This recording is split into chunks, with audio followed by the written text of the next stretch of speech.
لله رب العالمين والعاقبة للمتقين والصلاة والسلام على سيد المرسلين نبينا محمد وعلى آله وصحبه أجمعين. أما بعد، فأعوذ بالله من الشيطان الرجيم. بسم الله الرحمن الرحيم.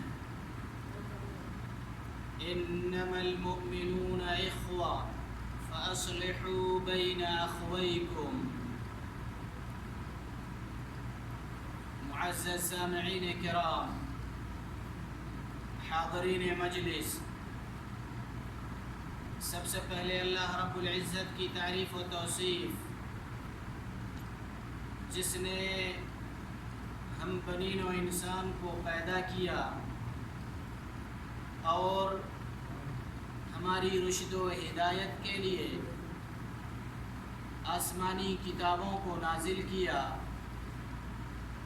ہمیں جہنم کی آگ سے بچانے کے لیے، جنت کا راستہ دکھانے کے لیے کم و بیش 1,24,000 نبیوں اور رسولوں کو اس دنیا میں مبعوث فرمایا۔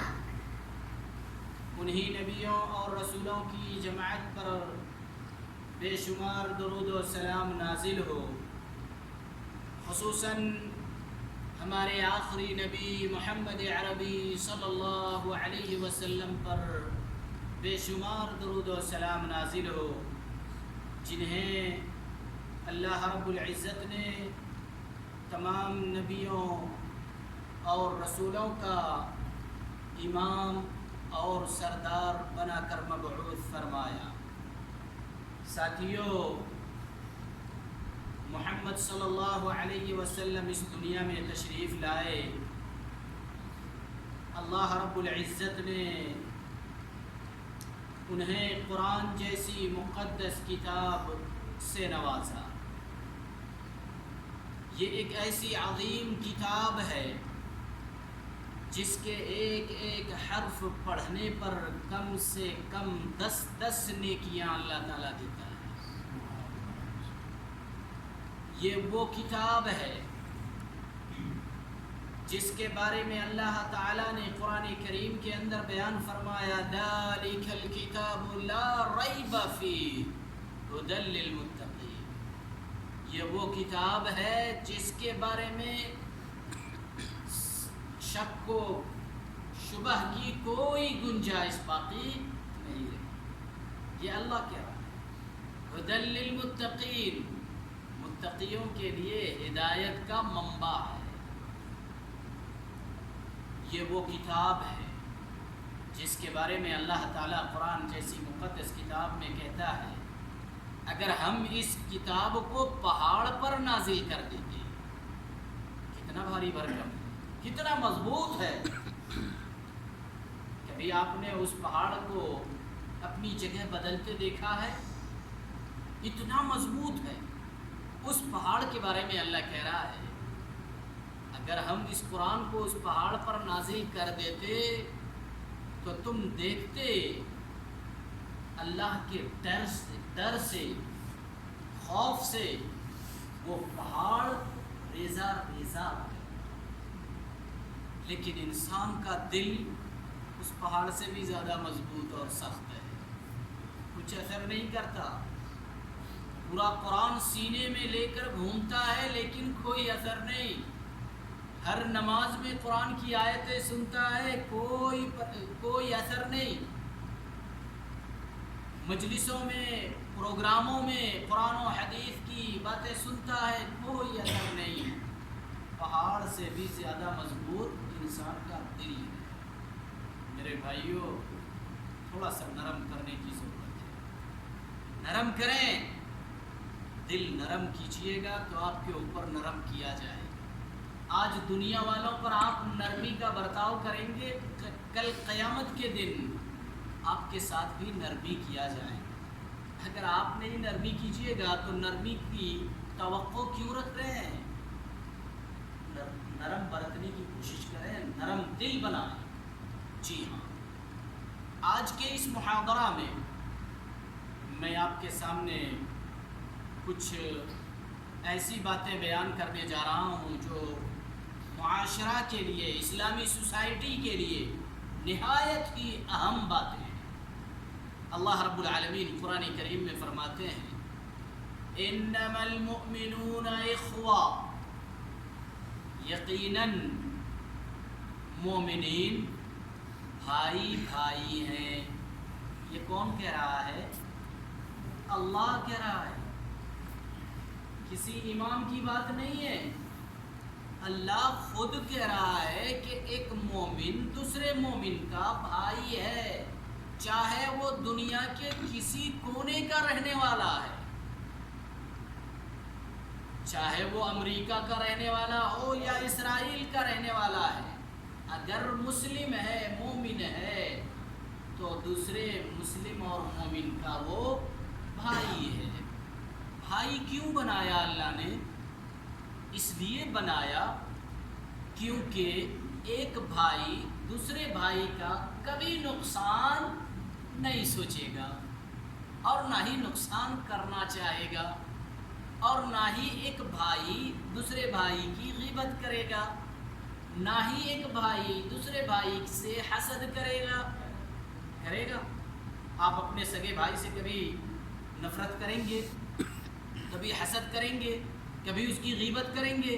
اس لیے اللہ تعالیٰ نے پہلے ہی رشتہ بنا دیا کہ ایک مومن دوسرے مومن کا بھائی ہے، تاکہ ایک دوسرے کی غیبت نہیں کریں گے، جلیں گے نہیں، حسد نہیں کریں گے، نقصان نہیں سوچیں گے ایک دوسرے کے بارے میں۔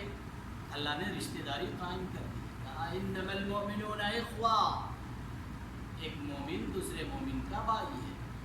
فَأَصْلِحُوا بَيْنَ أَخْوَيْكُمْ، اب یہاں دوسرے جملے میں اللہ تعالیٰ کہہ رہا ہے، ہو سکتا ہے شیطان وسوسہ ڈالتا رہتا ہے، بہکاتا رہتا ہے، کبھی دو بھائیوں کے درمیان اختلاف ہو گیا، جھگڑے ہو گئے، اور ہماری عادت ہے کہ جب جھگڑے ہوں تو سب سے پہلا کام ہم بات چیت کرنا بند کر دیتے ہیں، ہے نا؟ بات چیت کرنا بند کر دیتے ہیں۔ تو اللہ تعالیٰ کیا کہہ رہا ہے؟ فَأَصْلِحُوا بَيْنَ أَخْوَيْكُمْ، تم اپنے دونوں بھائیوں کے درمیان، جن کے درمیان بات چیت بند ہے، ان میں کیا کر دو؟ صلح کرا دو، صلح کرا دو۔ بات چیت جو بند ہے، بات چیت کرنے کے لیے انہیں تلقین کرو، شروع کرا دو، تاکہ وہ بات چیت جو بند کیے ہوئے ہیں اس کو ترک کر دیں۔ اللہ تعالیٰ بات چیت صلح کرنے کا حکم دے رہا ہے۔ آپ تھوڑا پیچھے جائیں تو آپ دیکھیے گا کہ جب دو بھائیوں کے درمیان جھگڑے ہوتے تھے، بات چیت بند ہو جاتی تھی، تو تیسرا شخص ان دونوں کے درمیان آ کر کے صلح کراتا تھا۔ آج کے اس دور میں آپ دیکھیے گا جب دو بھائیوں کے درمیان اختلاف ہو جاتے ہیں، ایک انڈین اور ایک پاکستانی، دونوں مسلم بھائیوں کے درمیان اختلاف ہو جاتے ہیں، جھگڑے ہو جاتے ہیں، بات چیت بند ہو جاتی ہے، ایک بنگلہ دیشی ایک پاکستانی یا انڈیا کے ساتھ بات چیت بند ہو جاتی ہے جھگڑے ہونے کی وجہ سے، تو تیسرا شخص آ کر کے کیا کرتا ہے؟ ویڈیو بنانا شروع کرتا ہے نا میرے بھائی؟ پہلے تیسرا شخص صلح کراتا تھا، آج کل تیسرا شخص کیا کرتا ہے؟ ویڈیو بنانے لگتا ہے، فیس بک میں ڈالنے کے لیے، واٹس ایپ میں بھیجنے کے لیے۔ یہ فرق ہو گیا ہے۔ پہلے تیسرا شخص دونوں کو ملانے کے لیے کچھ جھوٹ باتیں بھی کر دیتا تھا۔ جھوٹ بولنا حرام ہے، اللہ اور اللہ کے نبی صلی اللہ علیہ وسلم نے سختی سے منع کیا، لیکن کچھ ایسی جگہ ہیں جہاں پر معمولی جھوٹ باتیں کرنے کی پرمیشن، اجازت رسول اللہ صلی اللہ علیہ وسلم نے دی ہے کہ آپ جھوٹ بول سکتے ہیں۔ وہ کون سی جگہ ہے؟ جب دو بھائیوں کے درمیان جھگڑے ہوں، بات چیت بند ہو گئی ہوں، تو ان دونوں کو ملانے کے لیے جب آپ اس کے پاس جائیں تو اس کی تعریف کریں کہ وہ تمہاری بہت تعریف کرتا ہے، اور جب اس کے پاس آئیں تو اس کی تعریف کریں کہ یہ شخص آپ کی بہت تعریف کر رہا ہے، اپنی طرف سے جھوٹ بول رہے ہیں جبکہ تعریف کیا نہیں ہے، لیکن آپ ایسا کیوں کر رہے ہیں؟ تاکہ دونوں مل جائیں، دونوں کے درمیان صلح ہو جائے، اس لیے یہاں پر یہ جھوٹ بولنا جائز ہے۔ یہ بات سمجھ میں میرے بھائیو؟ تو اس طرح ہمیں کرنا ہوگا۔ ایک مسلمان کو چاہیے کہ دوسرے مسلمان کو اپنا بھائی سمجھے، اور جب آپ بھائی سمجھیے گا تو پھر اس کا نقصان کبھی آپ نہیں آپ کے دل و دماغ میں خیال نہیں آئے گا۔ آئے ہم چند احادیث آپ کے سامنے رکھتے ہیں اس بارے میں، اس کا ترجمہ مفہوم بیان کر کے اپنی بات ختم کروں گا۔ لیکن پہلے آپ یہ جان لیں کہ اسلام مذہب کے اندر جو سب سے اہم کتاب ہے، ایک نمبر کی کتاب ہے، وہ کون سی کتاب ہے؟ قرآن کریم ہے۔ اللہ کے نبی صلی اللہ علیہ وسلم ہر جمعہ کے خطبے میں، اور آج بھی ہمارے وہاں ہر جمعہ کے خطبے میں کہتے ہیں فَإِنَّ خَيْرَ الْحَدِيثِ كِتَابُ اللَّهِ وخير الهدي هدي محمد صلى الله عليه وسلم وشر الأمور محدثاتها وكل محدثة بدعة وكل بدعة ضلالة وكل ضلالة في النار۔ پڑھتے ہیں نا یہ اللہ کے نبی صلی اللہ علیہ وسلم ہر جمعہ کے خطبے میں، اور کہیں پہ بھی ایسے ہی آپ درس دیتے، صحابہ کرام کو تعلیم دیتے تو یہ پڑھتے تھے، اور آج بھی ہمارے ملک کے مسجدوں میں جمعہ کے خطبے میں یہ ضرور پڑھتے ہیں۔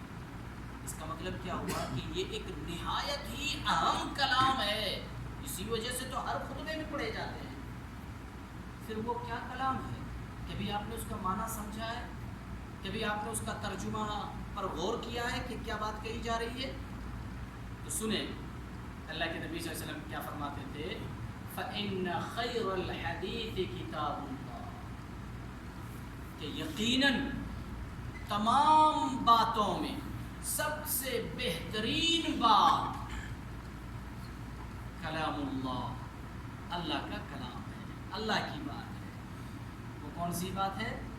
قرآن کریم ہے نا میرے بھائی۔ تو سب سے بہترین کتاب کون سی ہے؟ قرآن کریم ہے۔ اس کے بعد جو نمبر آتا ہے بخاری شریف، پوری دنیا کی بات کر رہا ہوں، ایک ملک کی بات نہیں کر رہا ہوں، پوری دنیا میں قرآن کے بعد دوسرے نمبر پر بخاری شریف ہے، تیسرے نمبر پر مسلم شریف ہے، اس کے بعد ابو داؤد، ترمذی، نسائی، ابن ماجہ وغیرہ ہے، لیکن قرآن کے بعد بخاری، اس کے بعد مسلم۔ آج میں جو آپ کو حدیثیں سنانے جا رہا ہوں یہی بخاری مسلم کی حدیثیں سناؤں گا، اس لیے میں اس کی اہمیت تھوڑا سا بتا دیا کہ اتنی زیادہ اہمیت ہے بخاری اور مسلم کی، اور اسی سے حدیث میں آپ کو سنانے جا رہا ہوں۔ سب سے پہلی حدیث ہے حضرت انس بن مالک رضی اللہ عنہ کی۔ عن انس بن مالک رضی اللہ عنہ قال قال رسول اللہ صلی اللہ علیہ وسلم لا تقاطعوا ولا تدابروا ولا تباغضوا ولا تحاسدوا وكونوا عباد الله إخوانا ولا يحل لمسلم أن يهجر أخاه فوق ثلاث متفق علیہ۔ بخاری مسلم کی حدیث ہے، حدیثوں میں سب سے پہلے درجے کی حدیث ہے۔ حضرت انس بن مالک رضی اللہ عنہ سے روایت ہے، رسول اللہ صلی اللہ علیہ وسلم نے فرمایا، اس حدیث کے اندر 5 چیزوں سے سختی کے ساتھ منع کیا۔ نمبر 1، لا تقاطعوا، رشتہ داری، تعلقات منقطع نہ کرو، آپس میں جو تعلقات ہے، رشتہ داری ہے، اللہ نے جو کہا ایک مومن دوسرے مومن کا بھائی ہے، تو پیارے نبی صلی اللہ علیہ وسلم فرماتے ہیں لا تقاطعوا، آپس میں رشتہ داری تعلقات منقطع نہ کرو، ترک نہ کرو. ولا تدابروا، نمبر 2 ایک دوسرے کو پیٹھ نہ دکھاؤ، منہ مت موڑ لو. دیکھتے ہیں نا کہ کبھی تھوڑی سی بات ہو جاتی ہے تو جب آمنا سامنا ہوتا ہے، ایک دوسرے سے ملاقات ہوتی ہے تو فوراً منہ موڑ لیتے ہیں. اللہ کے نبی صلی اللہ علیہ وسلم فرماتے ہیں لا تدابروا، ایک دوسرے کو پیٹھ مت دکھاؤ، منہ مت موڑ لو.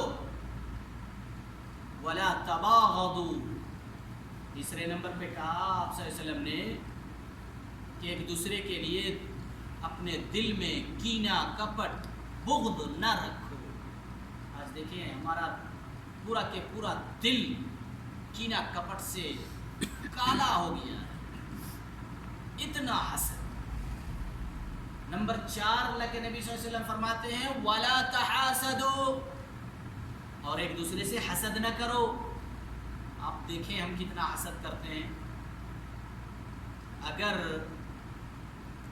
کوئی اپنے کفیل سے خوش ہے،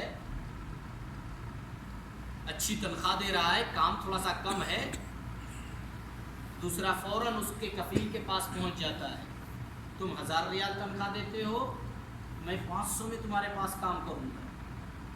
یہ حسد ہے. اس طرح حسد نہیں کرنا چاہیے. حسد یہ دیمک کی طرح ہے. دیمک جانتے ہیں؟ لکڑی اگر آپ زمین پر رکھ دیجئے تو کچھ دنوں کے بعد، کچھ عرصے بعد اس میں کیڑے لگ جاتے ہیں، اس کو دیمک کہتے ہیں. یا زندہ بھی درخت ہوتا ہے، اس کے اندر کیڑے لگ جاتے ہیں، دیمک چھوٹے چھوٹے لگ جاتے ہیں جو اس کے اندرونی حصے کو کھا لیتے ہیں اور وہ کھوکھلا ہو جاتا ہے، اس کو دیمک کہتے ہیں. تو حسد اسی دیمک کے مانند ہے. ہم اور آپ جو نیکیاں کر رہے ہیں، یہ نیکیاں ہمارے نامہ اعمال میں لکھے جاتے ہیں. نماز پڑھتے ہیں، آپ کے نامہ اعمال میں لکھ دیا جاتا ہے. روزہ رکھتے ہیں، صدقہ کرتے ہیں، خیرات کرتے ہیں، عمرہ میں جاتے ہیں، زیارہ میں جاتے ہیں، جو بھی نیکی کے کام ہم اور آپ کرتے ہیں، یہ ساری نیکیاں ہمارے نامہ اعمال میں لکھے جاتے ہیں. لیکن اگر ہمارے دل میں حسد پایا گیا تو رسول اللہ صلی اللہ علیہ وسلم نے فرمایا ایاکم والحسد فإن الحسد يأكل الحسنات كما تأكل النار الحطب. رسول اللہ صلی اللہ علیہ وسلم نے فرمایا حسد کرنے سے بچو، حسد کرنے سے بچو، کیونکہ حسد نیکیوں کو اس طرح کھا جاتا ہے جس طرح آگ لکڑی کو کھا جاتی ہے. آگ جل رہی ہے، ایک لکڑی لائیے اور اس آگ میں ڈالیے، آپ کو لکڑی ملے گی؟ آگ اس لکڑی کو کھا جاتی ہے نا میرے بھائی، کھا گئی، وہ کوئلہ بن گئی، وہ ہے نا. تو ہم نے جو نیکیاں نامہ اعمال میں جمع کر کے رکھا ہے اور ہم حسد کرنا شروع کر دیے تو یہ حسد ہماری نیکیوں کو کھا رہا ہے. اور ہم سوچ رہے ہیں ہم بہت ساری نیکیاں جمع کر کے رکھے ہیں، پتہ چلا وہاں کچھ بھی جمع نہیں ہے، یہ تو دیمک لگے ہوئی ہے ہمارے نامہ اعمال میں. اس لیے میرے بھائیوں، نیکی کرنا بڑا آسان ہے، نیکی کرنا بڑا آسان ہے. اللہ کے نبی صلی اللہ علیہ وسلم نے فرمایا راستہ چل رہے ہو، تکلیف دہ چیز ہٹا دو، ایک نیکی مل گئی. نیکی کا کام آسان ہے کہ نہیں؟ اللہ کے نبی صلی اللہ علیہ وسلم نے فرمایا اپنے مسلمان بھائی سے مسکرا کر کے ملو، صدقے کا اجر مل جائے گا. نیکی کرنا آسان ہے کہ نہیں؟ لیکن نیکی کی حفاظت کرنا بہت مشکل ہے. ہم نے جو نیکیاں کر کے نامہ اعمال میں رکھا ہے اس کی حفاظت کرنا یہ بہت مشکل کام ہے. اور یہ حفاظت کرنا یہ ہماری ذمہ داری ہے کہ ہم اپنی نیکیوں کی حفاظت کریں، ورنہ ہم سوچتے رہیں گے نامہ اعمال میں ڈھیر ساری نیکیاں ہیں، پتہ چلا کچھ بھی نہیں ہے نا. ان دیمکوں سے ہمیں بچانا ہوگا۔ تو یہ 4 چیزیں اللہ کے رسول صلی اللہ علیہ وسلم نے بتایا۔ پانچویں چیز کیا ہے وہ سنیں، بہت اہم بات اللہ کے نبی صلی اللہ علیہ وسلم نے یہاں پہ بیان کیا۔ کہا وَكُونُوا عِبَادَ اللَّهِ إِخْوَانًا، اے اللہ کے بندو بھائی بھائی بن جاؤ۔ دیکھیں اللہ کے رسول صلی اللہ علیہ وسلم کیا فرما رہے ہیں، اے اللہ کے بندو بھائی بھائی بن جاؤ۔ اور اللہ نے تو کہا ہی کہ ایک مومن دوسرے مومن کا بھائی ہے نا، بھائی اسی لیے میرے بھائیوں اللہ بھی کہہ رہا ہے اور نبی صلی اللہ علیہ وسلم بھی فرما رہے ہیں تاکہ ایک بھائی دوسرے بھائی کو کبھی نہیں نقصان پہنچائے گا۔ لیکن ہم کہاں بھائی کو چھوڑتے ہیں، بھائی کو تو جانے دیں، باپ کو بھی نقصان پہنچاتے ہیں، ماں کو بھی نقصان پہنچاتے ہیں۔ آج اس دور میں دیکھیں بہت سارے لوگ آپ کو ملیں گے جو اپنے گھر سے ماں باپ کو باہر کر دیتے ہیں، دوسروں کے سامنے ہاتھ پھیلانے پہ مجبور کر دیتے ہیں، ان کی طبیعت خراب ہوتی ہے، علاج کے لیے بیٹے کے پاس پیسے نہیں ہیں، بیوی کے لیے نہ جانے کیسے کیسے انتظامات کر لیتے ہیں، مارکیٹ میں جاتے ہیں بیوی کے لیے اچھی اچھی چیزیں خرید کر کے چوری سے لے کر آتے ہیں، سیدھے اس کے روم میں گھس جاتے ہیں۔ یہی وہ ماں تھی جس نے 9 مہینے تک اپنے پیٹ کے اندر رکھا، 9 مہینے تک ماں پیٹ میں رکھتی ہے۔ ذرا سوچئے گا اس بات کو، ایک بلوک کا 24 گھنٹہ اپنے ساتھ رکھ سکتے ہیں؟ وہ ماں 24 گھنٹہ اپنے پیٹ میں رکھتی ہے، سوتی ہے تو بھی، باتھ روم میں جاتی ہے تو بھی، کھانا بناتی ہے تو بھی، جہاں پہ بھی جائے آپ اس کے پیٹ کے اندر ہیں 24 گھنٹہ۔ کتنی تکلیف ہے ذرا بتائیے۔ آپ ایک دن تھوڑا سا کھانا زیادہ کھا لیتے ہیں، کتنی بے چینی ہوتی ہے، کس طرح پریشان ہو جاتے ہیں کہ کیسے میرا پیٹ خالی ہو، ہلکا ہو۔ 9 مہینہ تک ماں اس بچے کو اپنے پیٹ کے اندر رکھتی ہے، اس کا دل چاہتا ہے اچھی چیز کھانے کا، اچھے پکوان کھانے کا دل چاہتا ہے، ڈاکٹر کہتا ہے نہیں مت کھانا، جنین کو بچے کو تکلیف ہوگی۔ کتنی خواہشات کے باوجود وہ ماں نہیں کھاتی ہے، کس کے لیے؟ ہمارے لیے، اپنے بیٹوں کے لیے، اپنی بیٹیوں کے لیے۔ اور جب یہی بیٹا بڑا ہو گیا، ماں کو لات مار کر کے گھر سے باہر نکال دیا، دوسروں کے سامنے ہاتھ پھیلانے پر مجبور کرتا ہے۔ کبھی کامیاب ہوگا یہ بیٹا؟ دنیا میں بھی ذلیل و خوار ہوگا اور آخرت میں بھی ذلیل و رسوا ہوگا، نہیں کامیاب ہو سکتا۔ وہ انسان جنت میں جا ہی نہیں سکتا ہے جس کے ماں باپ ناراض ہوں۔ ماں باپ ناراض ہو کر کے وہ جنت میں داخل نہیں ہو سکتا۔ ماں باپ کو خوش رکھنا لازمی ہے، چاہے ماں باپ جیسے بھی ہوں، یہاں تک کہ اگر کسی کے ماں باپ کافر ہے اس کو بھی خوش رکھنا ضروری ہے۔ کافر، مسلمان تو چھوڑیں، ماں باپ اگر کافر ہیں ان کی بھی اطاعت و فرما برداری کرنا بیٹوں اور بیٹیوں کے لیے لازمی ہے۔ ہاں اگر وہ اللہ اور اس کے نبی صلی اللہ علیہ وسلم کی نافرمانی کا حکم کرے تو پھر وہاں ان کی اطاعت نہیں کی جائے، ورنہ ان کی باتیں ماننا بھی ضروری ہے۔ تو پھر اللہ کے نبی صلی اللہ علیہ وسلم نے فرمایا لا يحل لمسلم ان يهجر اخاه فوق 3، کسی مسلمان کے لیے جائز نہیں، کسی بھی مسلمان کے لیے جائز نہیں ہے کہ وہ اپنے مسلم بھائی سے 3 دن سے زیادہ بات چیت بند رکھے۔ کس کی بات ہے؟ رسول اللہ صلی اللہ علیہ وسلم کی بات ہے۔ حدیث بخاری مسلم کی ہے، اتنی مضبوط اور قوی روایت ہے، کہہ رہے ہیں کسی بھی مسلمان کے لیے جائز نہیں ہے کہ 3 دن سے زیادہ بات چیت بند رکھے۔ آپ ذرا ہمارے معاشرے میں نظر ڈالیے، تھوڑی سی بات ہوتی ہے، جھگڑے ہوتے ہیں، فوراً ہم لوگ بات چیت بند کر لیتے ہیں۔ مثال کے طور پر ایک پاکستانی اور ایک انڈین کے ساتھ جھگڑے ہوئے، بات چیت بند ہو گئی، یا پھر ایک بنگلہ دیشی کے ساتھ جھگڑے ہوئے اور بات چیت بند ہو گئی، اور دونوں خروج میں چلے گئے، دونوں خروج میں چلے گئے. اب وہ تو واپس آنے والے نہیں ہیں نا. دونوں کے درمیان صلح کیسے ہوگا؟ دونوں بات چیت کیسے کریں گے؟ اگر اسی حالت میں موت ہو گئی تو کیا انجام ہوگا؟ ابھی سناؤں گا حدیث اس بارے میں بھی کہ اگر کسی دو بھائیوں کے درمیان بات چیت بند ہے، صلح نہیں کیے، اور اسی حالت میں اگر ان کا انتقال ہو جاتا ہے تو ان کا کتنا برا انجام ہے. ابھی میں حدیث سناؤں گا. اس سے پہلے دوسری حدیث سماعت فرما لیں. یہ بھی بخاری مسلم کی حدیث ہے. اس کے راوی حضرت ابو ایوب الانصاری رضی اللہ عنہ ہیں. عن ابی ایوب الانصاری رضی اللہ عنہ قال ان رسول اللہ صلی اللہ علیہ وسلم قال لا يحل لمسلم ان يهجر اخاه فوق 3 ليال يلتقيان فيعرض هذا ويعرض هذا وخيرهما الذي يبدأ بالسلام. متفق علیہ.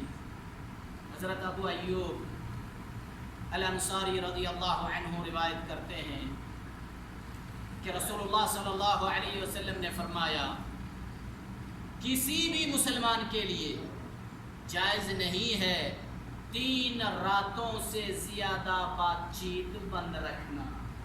اس حدیث میں رات کا ذکر آیا. فوق 3 لیال. یہ بات سمجھ میں؟ اللہ کے نبی صلی اللہ علیہ وسلم نے کیا فرمایا؟ کسی بھی مسلمان کے لیے جائز نہیں ہے کہ وہ 3 رات سے زیادہ اپنے مسلمان بھائی سے بات چیت بند رکھے. یتقابلان، ان دونوں کا آمنا سامنا ہو جاتا ہے. ڈیوٹی کے لیے نکلے، راستے میں دونوں کی ملاقات ہو گئی، آمنا سامنا ہو گئی. یا کہیں کچھ خریدی کرنے کے لیے گئے، دونوں کا آمنا سامنا ہو گیا، ملاقات ہو گئی دونوں کی. تو پیارے نبی صلی اللہ علیہ وسلم فرماتے ہیں فَيُعْرِضُ هَذَا وَيُعْرِضُ هَذَا. یہ اس کو دیکھ کر کے اور وہ اس کو دیکھ کر کے منہ موڑ لیتے ہیں. ایسا لگتا ہے جارج بوش انہی کے سامنے آ گیا ہے نا. اسرائیل کا سب سے بڑا دشمن اور کٹر دشمن اس کے سامنے آ گیا، فوراً منہ موڑ لیتا ہے. پیارے نبی صلی اللہ علیہ وسلم یہی فرما رہے ہیں کہ اپنے مسلمان بھائی کو دیکھ کر کے منہ موڑ لیتے ہیں، جبکہ وہ تو بھائی ہے. اب آگے اللہ کے نبی صلی اللہ علیہ وسلم کیا فرما رہے ہیں کہ ان دونوں میں کون اچھا ہے، ان دونوں میں کون اچھا ہے، یہ اللہ کے رسول صلی اللہ علیہ وسلم فرما رہے ہیں. وَخَيْرُهُمَ الَّذِي يَبْدَأُ بِالسَّلَامِ. ان دونوں میں بہتر وہ ہے، اچھا وہ ہے جو سلام کرنے میں پہل کرتا ہے، شروع کرتا ہے. بات چیت شروع جس نے پہلے کی وہ دونوں میں اچھا ہے. آپ اچھا بننا چاہتے ہیں کہ نہیں؟ اگر آپ اچھا بننا چاہتے ہیں اللہ اور اللہ کے رسول صلی اللہ علیہ وسلم کے نزدیک، تو اگر کسی سے آپ کی بات چیت بند ہے، یہاں سے اٹھیں اور جا کر کے پہلے سلام کریں، ان سے معافی مانگیں، بات چیت کرنا شروع کر دیں. آپ کا مسلم بھائی ہے میرے بھائی. اگر آپ اس کے سامنے تھوڑا جھک گئے، کیا مشکل ہے دنیا میں.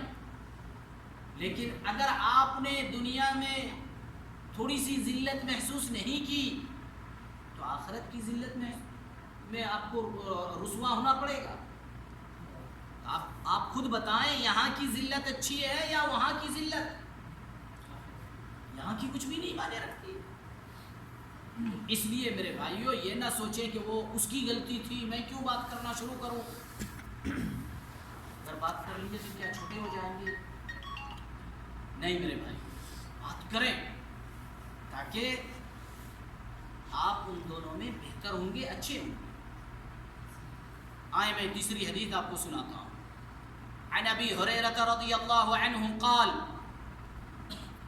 قال رسول اللہ صلی اللہ علیہ وسلم تعرض الاعمال في كل اثنين وخميس فيغفر الله لكل امرئ لا يشرك بالله شيئا إلا امرأ كانت بينه وبين أخيه شحناء فيقول اتركوا هذين حتى يصطلحا رواه مسلم او كما قال عليه الصلاة والسلام. یہ مسلم شریف کی بڑی مضبوط روایت ہے. حضرت ابو ہریرہ رضی اللہ عنہ سے روایت ہے، کہتے ہیں رسول اللہ صلی اللہ علیہ وسلم نے فرمایا تعرض الاعمال فی کل اثنین و خمیس. لوگوں کے اعمال، یہ جو ہم نیکیاں کرتے ہیں، یہ اعمال ہفتے میں 2 دن اللہ کے یہاں پیش کیے جاتے ہیں، اللہ قبول کرتا ہے. 2 دن فی کل اثنین و خمیس، ہر سوموار اور جمعرات کے دن. یہ جو ہم نماز پڑھ رہے ہیں نا، روزہ رکھتے ہیں، صدقات و خیرات کرتے ہیں، عمرہ میں جاتے ہیں، مسجد نبوی کی زیارت کے لیے جاتے ہیں، وغیرہ وغیرہ جو بھی نیک اعمال ہیں، یہ نیک اعمال ہمارے اللہ کے یہاں ہفتے میں 2 دن، ہر سوموار اور ہر جمعرات کو پیش کیے جاتے ہیں، اللہ قبول کرتا ہے. آگے کیا کہہ رہے ہیں اللہ کے نبی صلی اللہ علیہ وسلم؟ فَيَغْفِرُ لِكُلِّ امْرِئٍ، اللہ تعالی ہر اس شخص کے سارے گناہ معاف فرما دیتے ہیں. لا یشرک باللہ شیئا، جو اللہ کے ساتھ دوسروں کو شریک نہیں ٹھہراتا، جو شرک نہیں کرتا ہے، ان کے سارے گناہ اللہ رب العالمین سوموار اور جمعرات کو معاف فرما دیتے ہیں. کیا فضیلت. الا امرأ، مگر کچھ لوگ ایسے ہیں جن کے گناہ اللہ معاف نہیں کرتا ہے، ان کے اعمال قبول نہیں کرتے ہیں، وہ لٹکے ہوئے ہوتے ہیں، معلق ہوتے ہیں. الا امرأ كانت بينه وبين اخيه شحناء، ان دونوں بھائیوں کے درمیان، جن کے درمیان کیا ہے؟ دشمنی ہے، عداوت ہے، بات چیت بند ہے. دیکھیں، یعنی بات چیت بند رکھنے سے، عداوت و دشمنی رکھنے سے اعمال معلق ہوتے ہیں، اللہ قبول نہیں کرتا ہے. پھر اللہ کیا کہتا ہے؟ فیقول، اللہ کہتا ہے اترکوا ہادین، ان دونوں کو چھوڑو، سائڈ میں کرو.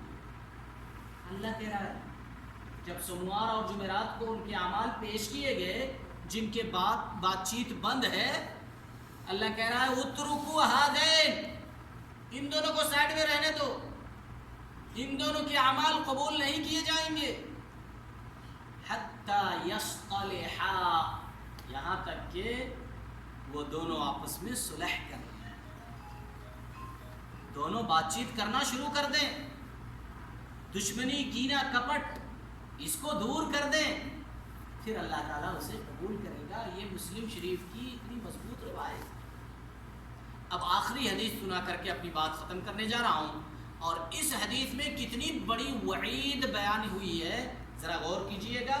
جو لوگ بات چیت کسی سے بند رکھتے ہیں، آج آپ اپنا یعنی محاسبہ کر لیجئے گا کہ اگر ہم کسی سے بات چیت بند کر کے رکھے ہیں تو ہمارا کتنا برا انجام ہونا ہے.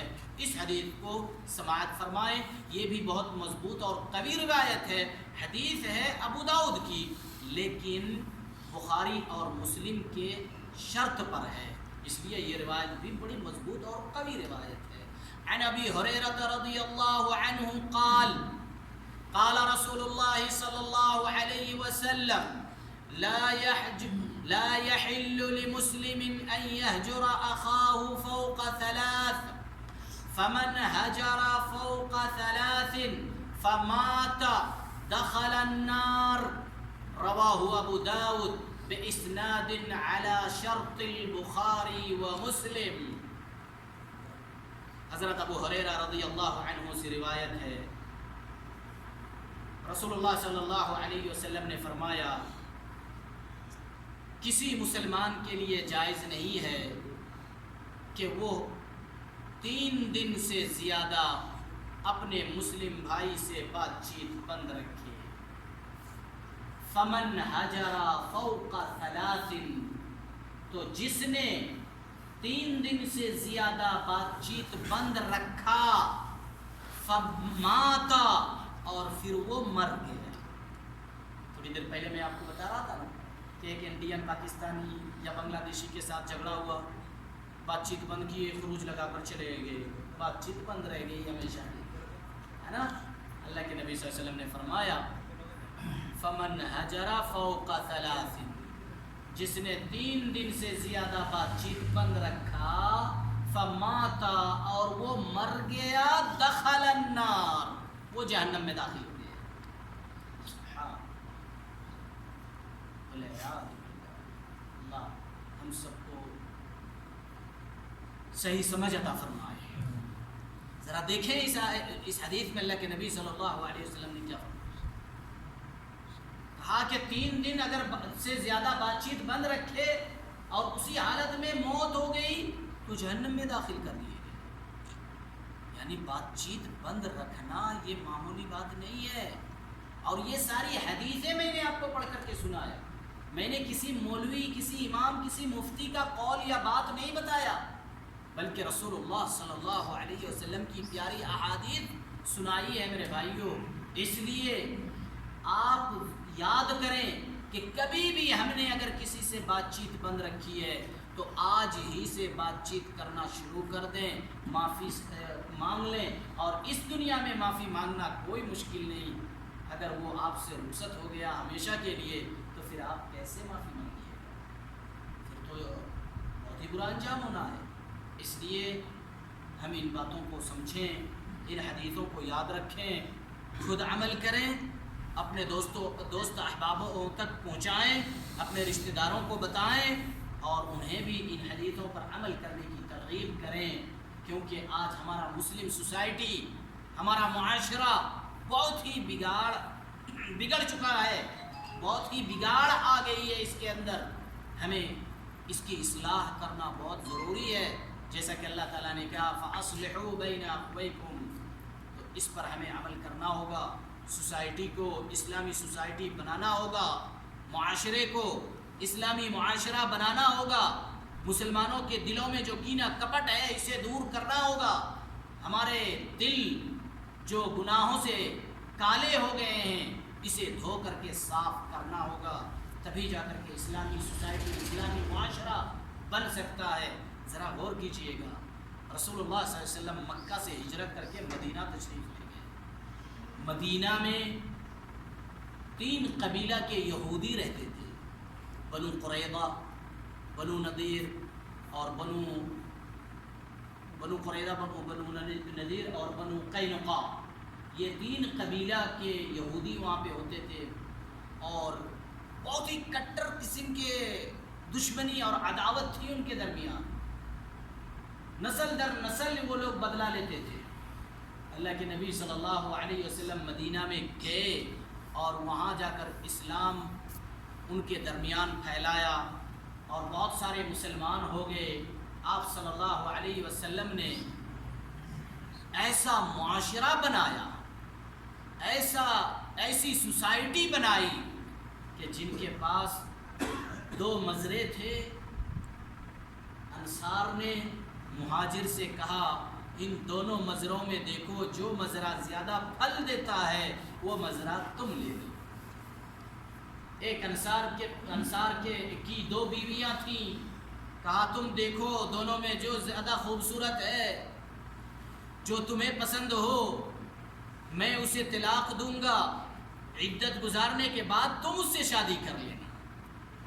کیا معاشرہ بنایا رسول اللہ صلی اللہ علیہ وسلم۔ مکہ سے ہجرت کر کے مدینہ گئے ہیں، ان کے پاس گھر نہیں ہے، کھانے پینے کے سامان نہیں ہے۔ انصار جو مدینہ میں ہیں انہوں نے رہنے کے لیے گھر دیے، کھانے کے لیے اشیاء دیے اور ہر چیز کی مدد کی۔ تو یہ ہے اسلامی سوسائٹی، اسلامی معاشرہ جو رسول اللہ صلی اللہ علیہ وسلم نے مدینہ میں بنایا۔ یہی اسلامی سوسائٹی اور معاشرہ ہمیں بھی بنانے کی ضرورت ہے، تبھی ہم مسلمانوں کے درمیان اخوت و بھائی چارگی ہوگی، محبت ہوگی، کینہ کپٹ حسد چگل غیبت یہ ساری چیزیں دور ہوں گی. اور اگر ہم ایسا نہیں کریں گے تو اسی طرح ذلیل و خوار ہوتے رہیں گے جس طرح آج دیکھ رہے ہیں پوری دنیا کے اندر مسلمان گاجر اور مولی کی طرح کاٹے جا رہے ہیں. ایسے ہی کاٹے جائیں گے کیونکہ ہمارے درمیان اتفاق نہیں ہے, ایک دوسرے کی محبت نہیں ہے. جب آپ کے اوپر ظلم و ستم ہوتا ہے میں ہنستا ہوں, جب میرے اوپر ظلم و ستم ڈھایا جاتا ہے آپ ہنستے ہیں, پھر ہماری طاقت کیسے بن سکتی ہے؟ اس لیے میرے بھائیوں چاہیے کہ ہم ان حدیثوں پر عمل کریں تو پھر ہمارے درمیان اتفاق ہوگا, اتحاد ہوگا, ایک دوسرے کی محبت پیدا ہوگی. اللہ تعالیٰ سے دعا کرتا ہوں کہ بار الہ تو ہم تمام مسلمانوں کو ان حدیثوں پر عمل کرنے کی توفیق دے. اے اللہ تو ہم تمام مسلمانوں کو قرآن و حدیث سمجھنے اور اس کے مطابق زندگی گزارنے کی توفیق دے. اے اللہ تو ہم تمام مسلمانوں کو صراط مستقیم پر چلنے کی توفیق دے. اے اللہ تو ہم تمام مسلمانوں کی پریشانیوں کو دور فرما, مصیبتوں کو دور فرما, مسلمانوں کی ماں اور بہنوں کی عزت و آبرو کی حفاظت فرما.